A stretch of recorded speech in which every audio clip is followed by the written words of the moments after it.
What's up, Jets fans? Welcome to another edition of Jets Latest, where you get the latest on the Jets, Jets. I'm your host, the spitting statistician, Dane Martinez, and like we have been talking now, mini camp is over and training camp is on the horizon, but it is a few weeks until then, and one of the biggest stories, at least in my opinion, for the green and white are going to be the pending contract extensions for Sauce Gardner and for Garrett Wilson. We've talked about this from a salary cap standpoint. We've talked about this from a leadership and locker room standpoint. And we've talked about this in terms of the fact that both of these guys are truly elite at their position. And let's continue to talk about it when it comes to Sauce Gardner. Remember how he was rated the number one cornerback in all of the NFL by PFF? And we saw a lot of reports during minicamp how while other people are holding out, Terry McLaurin in Washington, Hendrickson in Cincinnati, both Sauce and Garrett Wilson were there. And Sauce actually talked about this a little bit. Look at what he had to say on the kind of changing culture,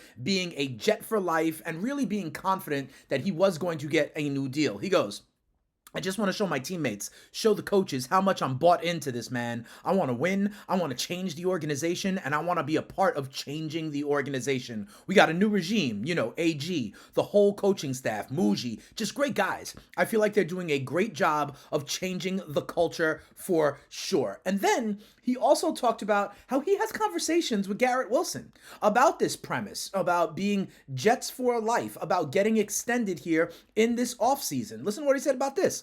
We always talk about competing in practice and making each other better because we are the building blocks. And you've heard other building blocks, right? Quinnen Williams recently, we talked about this on Jets Latest, saying that he wanted to be a part of this change. Everybody is buying in. We talked about the 100% attendance at minicamp and things of that nature. It seems like everybody is truly buying in. And quite frankly, like I say with Sauce, pay the man, because yesterday's price is not today's price. We have seen Darryl Stingley, for example, with Houston. We have seen J.C. Horn, for example, in Carolina, get the bag. And the idea that the marketplace for the cornerback position, which is just becoming more and more of a premier position in the NFL, is only going to continue to go up. And there is no more premier cornerback at that position than our guy, Sauce Gardner. We've said it before. His 91.9 PFF coverage grade leads the NFL since he's been there. He's forced a league high 46 incompletions,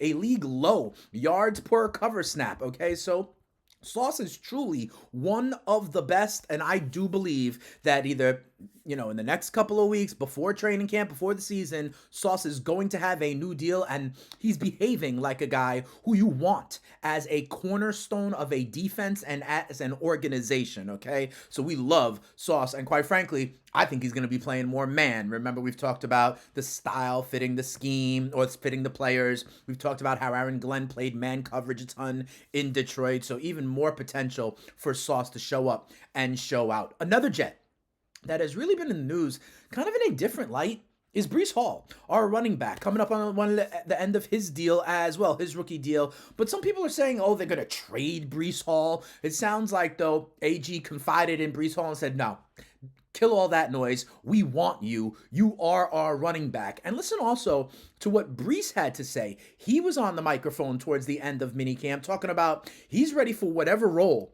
the Jets really give him in 2025. He goes, I know Tanner Angstrand loves to run the ball, so I'm getting ready for that. But he also knows I can be effective in the pass game.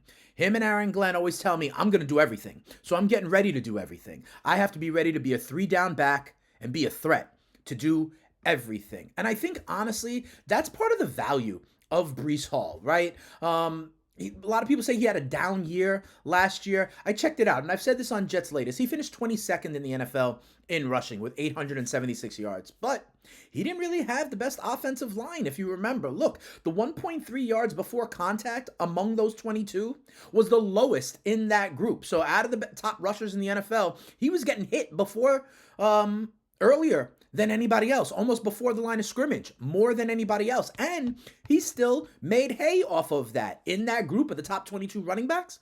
His 2.9 yards after contact was tied for 5th best in that group. And I say it all the time. You've seen it if you are a Jets fan. He also was one of the best running backs out of the backfield in the NFL. So I do think that's going to continue to be a part of his game with Tanner Engstrand. Remember how Jahmyr Gibbs in Detroit was used out of the backfield. Hall's 483 receiving yards, third among running backs in the NFL last year. His 57 catches, fourth among running backs in the NFL last year, right? So I do believe that Hall is going to be prominently featured, but you're going to also get a Braylon Allen mixed in short yardage and goal line. The team seems to believe in Isaiah Davis. I think Donovan Edwards is going to make this roster as well. But Breece Hall is positioned to be that lead back, that kind of every down back. And it seems like he is now confident that the Jets have faith in him. We talk about how important it is that Justin Fields feels like the organization has faith in him.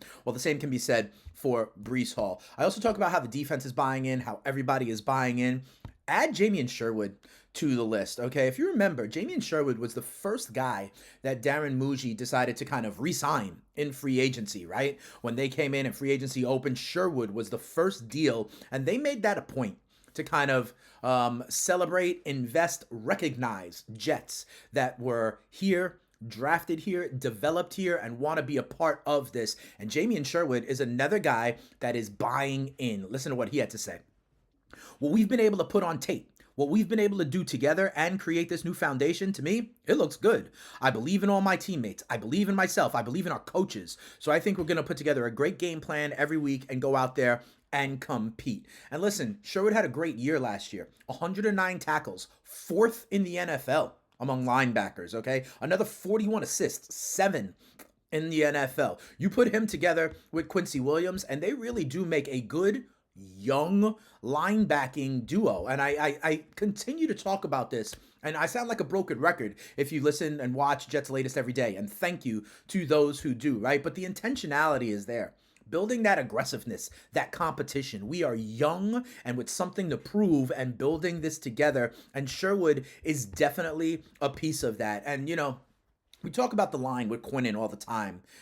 Edge rushers, Will McDonald. I like to talk about Jermaine Johnson a lot. Sauce gets a lot of the notoriety in the secondary. But that linebacker level, when you put Sherwood and Williams together, Quincy Williams together, you've got two young, strong linebackers as well. And I think that's really important. And you see all of these guys, whether it's Sherwood, whether it's Sauce, whether it's even Breece Hall, who's getting noise outside of the building, but he is believing and he is excited. He is getting ready. And so we saw them in minicamp. It's going to be a few weeks until we see them again in training camp, but wheels up here for the green and white in 2025. That'll do it for this episode of Jets Latest. Remember, as always, watch these videos, like the videos, subscribe to the channel, engage with me in the comments. I love talking to more Jets fans about what we should see in 2025, what it's looking like.